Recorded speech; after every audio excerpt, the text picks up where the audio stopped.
আজকে একটা favourite item রান্না করব, সেটা হচ্ছে নদীর সাদা পাঙ্গাস, যেটা সচরাচর পাওয়া যায় না। খুবই রেয়ার একটা মাছ নদীর সাদা পাঙ্গাসটা। আজকে অনেক দিন পর পাওয়া গেছে এটা।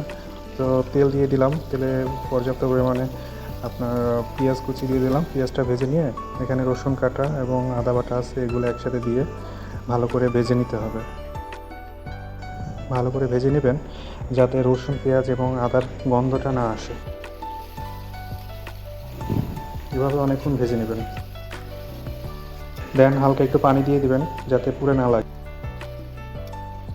তারপরে ভালো করে নাড়াচাড়া করে দেবেন। তারপর যখন তেলটা একটু উপরে ভেসে উঠবে তখন পরিমাণ মতো মরিচ দিয়ে দিবেন, গুঁড়া মরিচ।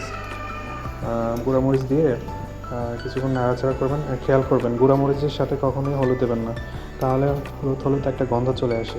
গুঁড়া মরিচটা যখন একটু তেল ভেসে উঠবে তখন পরিমাণ মতো হলুদ দিয়ে দেবেন, তাহলে আপনার মশলাটাও ভালো লাগবে, খেতেও ভালো লাগবে।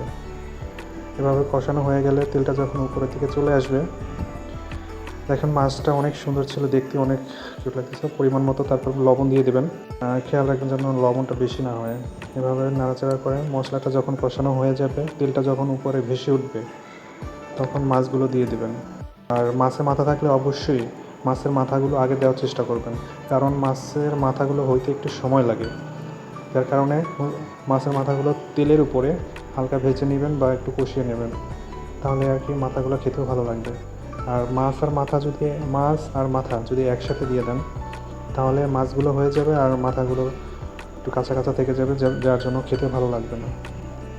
ঠিক আছে, মাছের মাথাটা যখন একটু কষানো হয়ে যাবে তখন আস্তে আস্তে করে মাছগুলো সাইডে দিয়ে দেবেন। আর অবশ্যই খেয়াল করে দেবেন যাতে মাছগুলো না ভাঙে। আস্তে আস্তে করে সাজিয়ে দেওয়ার চেষ্টা করবেন। এভাবে আস্তে আস্তে সব মাছগুলো দিয়ে দেবেন। নদীর এই সাদা পাঙ্গাসটা খুবই রেয়ার, এটা সচরাচর পাওয়া যায় না। অনেকগুলো পাঙ্গাসের মধ্যে 2-3টা পাঙ্গাস মাছ পাওয়া যায়, কিন্তু খেতে খুবই সুস্বাদু। আমাদের যে রিটা মাছ আছে না, অনেকটা রিটা মাছের মতো। এবার ঢাকনা দিয়ে ঢেকে দেবেন, কিছুক্ষণ কষতে থাকবে এবং হালকা হালকা করে পানি দিবেন। এটা হচ্ছে আমাদের ককটেল পাখি। আমি রান্না করতেছিলাম আরও তাকিয়েছিল, সারাদিন সাথে সাথেই থাকে। এই তো হয়ে গেল মাছ রান্না। সবাই ভালো থাকবেন। আল্লাহ হাফিজ।